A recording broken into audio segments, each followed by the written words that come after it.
Welcome to the deep dive. We're here to cut through the noise, give you the insights. And today we're jumping right into a trade conflict that's really shaking things up. We're talking U.S. and Canada. It feels like it could unravel decades of, close ties. We've looked at articles, research, our notes, trying to unpack what's happening right now. So the background, President Trump hit imports with these huge 50% tariffs, steel, aluminum. But it's Canada's reaction it's really changed the whole picture. They've hit back hard. And Trump's furious. It's all pretty surprising, honestly. Unprecedented stuff. It really is. It's quite something to see this happen. The U.S. and Canada, that relationship was always seen as the gold standard. Yeah. Right? Super integrated, cross-border partnership, the whole thing built on shared prosperity. Yeah. But now there's this real fear that protectionism is just taking much for good. It's not just about trade figures anymore, is it? It's the whole idea of North American economic unity that's, kind of on the line. Okay, right. Let's break down those first moves then. The U.S. kicks off with 50% tariffs. Canadian steel, aluminum, that's a big hit, obviously. But Canada, how did they decide to respond? I mean, it seems pretty extreme for such a close ally. What was the thinking there? Well, Canada's response is, it's definitely striking. They'd already put on those 25% tariffs earlier, you remember, across a bunch of U.S. goods. But the new thing, the really critical step, is that they're getting ready to possibly cut off some energy sharing deals, which, that raises the possibility of electricity restrictions for U.S. border states. Wow, electricity. That's not something you usually see in these disputes. Exactly. It hits right at that core assumption of connected energy security. It was always sort of sacred ground. But their motivation seems clear. They're trying to defend, $15 billion domestic industry and protect over 100,000 jobs. Plus, they're thinking about maybe giving direct cash support to their own metal companies. Okay, and this is where it really heats up, isn't it? Trump's reaction. You said furious. He's calling it betrayal. Oh, absolutely furious. Accusing Canada of exploiting the U.S., framing it as a national security issue.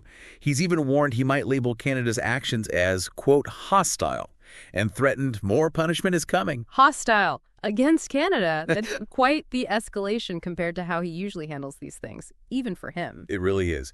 And, this leads to the impacts back home, which are, complicated. In the States, sure, domestic steel and aluminum guys are happy. They're talking about factories restarting, new investments. But American consumers, small businesses, they're seeing higher prices. Supply chains are getting messed up. Right, the ripple effect. And what about in Canada? How's it playing out there? Well, Prime Minister Trudeau, he's basically signaled that tariffs on U.S. goods could go even deeper after July 21st if talks don't work out, which puts a lot of pressure on that Liberation Day deadline Trump mentioned for, maybe more action. So tit for tat continues. Pretty much. But what's also really interesting is Canada seems to be turning inward a bit. They're actively working to break down trade barriers between their own provinces. Yeah. Internal tariffs, basically. That's historically been really tough to do up there. But now it looks like they see it as crucial. Part of this one Canadian economy idea, maybe to make themselves less vulnerable to U.S. pressure long term. That's a big internal shift. And beyond the official moves, this is hitting a nerve with regular people too, right? We're hearing about boycotts. Yes, definitely. A real wave of consumer boycotts of American stuff in Canada. It's become a point of national pride. People are openly pushing back against some of Trump's comments, like, the idea Canada could just become a U.S. state.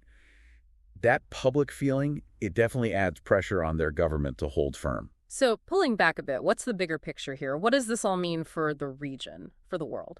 Well, the obvious thing is the U.S.-Canada relationship itself is in a pretty perilous spot. There's this growing fear of a really long, damaging trade war. It could mess up supply chains, energy markets, just the whole way North America works together. And, U.S. allies elsewhere, Europe, Asia, they're watching all this very closely. They see Washington using these aggressive tariffs, not just on Canada, but China, the EU, maybe others later. It just adds to global economic uncertainty. Yeah, it feels like this deep connection, this integration between the U.S. and Canada is being tested like never before. It really could be a turning point, couldn't it? Where that mutual reliance starts to give way to, just looking out for number one, protectionism.